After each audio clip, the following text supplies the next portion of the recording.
തകർപ്പൻ ജയവുമായി ബാഴ്സലോണ വീണ്ടും വിജയവഴിയിൽ. ആദ്യ പകുതിയിൽ റോബർട്ട് ലെവൻഡോസ്കി നേടിയ ഹാട്രിക്കിന്റെ ബലത്തിൽ ഡിപ്പോർട്ടിവോ അലാവസിനെ ബാഴ്സലോണ 3-0 തകർത്തുവിട്ടത്. കഴിഞ്ഞ മത്സരത്തിൽ ഒസാസുനയോട് കറ്റാലൻ ക്ലബ്ബ് അപ്രതീക്ഷിത പരാജയം ഏറ്റുവാങ്ങിയിരുന്നു. 9 മത്സരങ്ങളിൽ നിന്ന് 24 പോയിന്റുമായി ഫ്ലിക്കിന്റെ ടീം ലാലിഗ ടേബിളിൽ 1-ാം സ്ഥാനത്ത് തുടരുകയാണ്. 21 പോയിന്റുള്ള റയൽ മാഡ്രിഡാണ് 2-ാം സ്ഥാനത്ത്. മത്സരത്തിൽ പൂർണ്ണ ആധിപത്യം സ്ഥാപിച്ച ബാഴ്സലോണ കളി തുടങ്ങി 7-ാമത്തെ മിനിറ്റിൽ തന്നെ ലീഡെടുക്കുകയും ചെയ്തു. റാഫീഞ്ഞ എടുത്ത ഫ്രീ കിക്ക് മനോഹരമായി ബോക്സിലേക്ക് നൽകിയ ക്രോസ് അതിലും മനോഹരമായി ലെവൻഡോസ്കി തലവെച്ചു. അലാവസിനെ 7-ാമത്തെ മിനിറ്റിൽ തന്നെ പിന്നിലാക്കി ബാഴ്സലോണ കളിയിൽ ലീഡെടുക്കുകയും ചെയ്തു.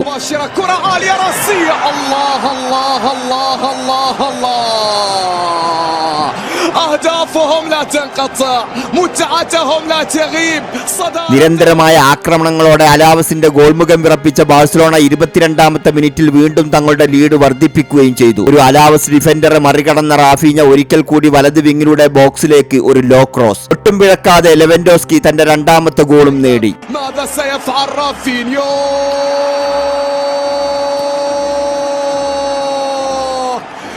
هذا البرازيلي لا يتوقف عن منح الهدايا للبارسا لا يتوقف. കളിയിൽ ആധിപത്യം സ്ഥാപിച്ച ബാഴ്സലോണക്ക് 3-ാമത്തെ ഗോളിന് അധികം കാത്തു നിൽക്കേണ്ടി വന്നില്ല. 32-ാമത്തെ മിനിറ്റിൽ എറിക് ഗാർസിയ ഒരു സമർത്ഥമായ പാസിലൂടെ ലെവൻഡോസ്കിക്ക് നൽകിയ പന്ത് ലെവൻഡോസ്കി എന്ന പരിചയസമ്പന്നനായ സ്ട്രൈക്കർക്ക് ഗോൾ കീപ്പറെ മറികടക്കാൻ ഒട്ടും പ്രയാസമുണ്ടായില്ല. അലാവസിന്റെ വലയിൽ തന്റെ 3-ാമത്തെ ഗോളും പൂർത്തിയാക്കിയ ലെവൻഡോസ്കി ആദ്യ പകുതിയിൽ തന്നെ ഹാട്രിക്കും തികച്ചു. بعد ذلك فرصة لا تأتي الهاتريك. نعم نعم نعم نعم نعم ليفا غولوفسكي على موعد مع هاتريك آخر البولندي. هنا يبرق.